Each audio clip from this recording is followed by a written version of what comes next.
probably one of the most eye-opening things for me is just how in veterinary practice in general, I've learned that people are so isolated. Is there anything specifically that you're noticing that is lacking or is a negative presence within the groups that you're working with the Shanti group? And, basically just like, what is that reality that you're seeing maybe as consistencies across multiple groups? Mm-hmm.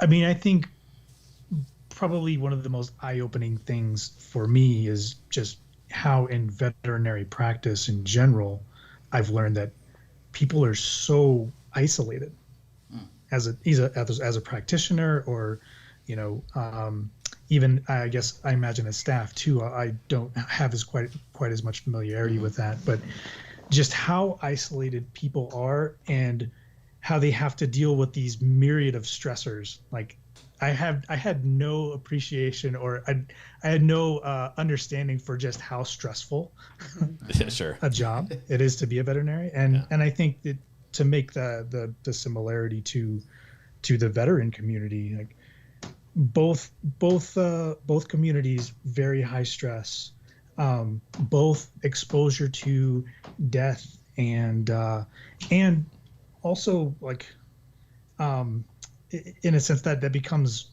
very traumatic. And I mean, I'm speaking to the experts on this already because you guys experience it and have colleagues that experience this on a day-to-day basis. Mm-hmm.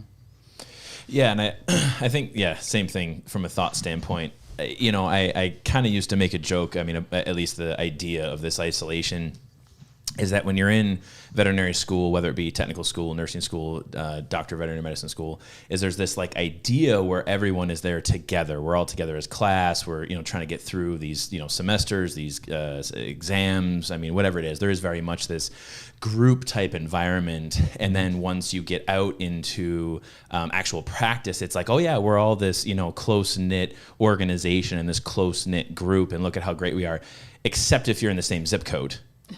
And then it's like, oh, well, actually the people down the road are my competitors and I can't talk to them because what if they steal my clients?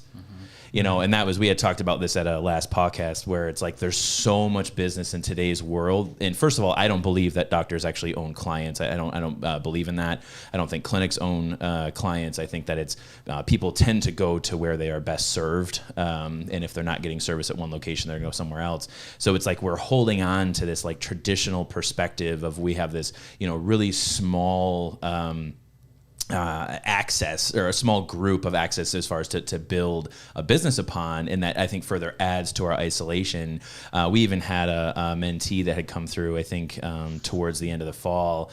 She's working now kind of locally in the area, and her and I just had crossed paths because she's working at a different practice. We had kind of crossed paths by phone, and I was like, honestly, if you need anything, just like give me a call or shoot me a text. I'm like, here's my cell phone number. She's like, really? You'd be willing to do that? I'm like, yeah. I mean, what, it doesn't matter to me. Like, we're here to support. We're here to support. We're here to kind of serve, different ways. So again, I agree with you that kind of systematically there's these fundamentals of old business practice that I think are contributing to that isolation. In a way that we're just unwilling to let go of. I mean, we always say as an industry, we're just going to dig our heels in. It's like this is the way it's always been. This is the way it's always going to be. But and I think that. To take a step back, right? So you said in school, like there's you have your classmates. So there's like this group where you have that safety or that safety net.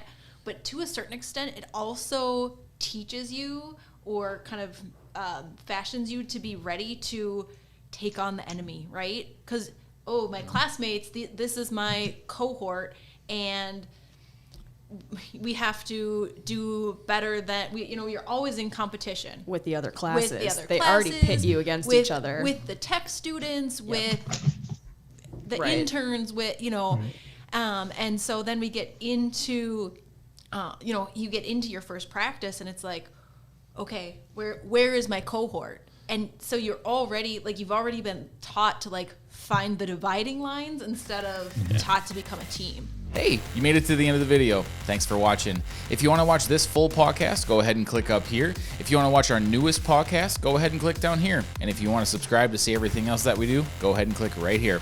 Thanks.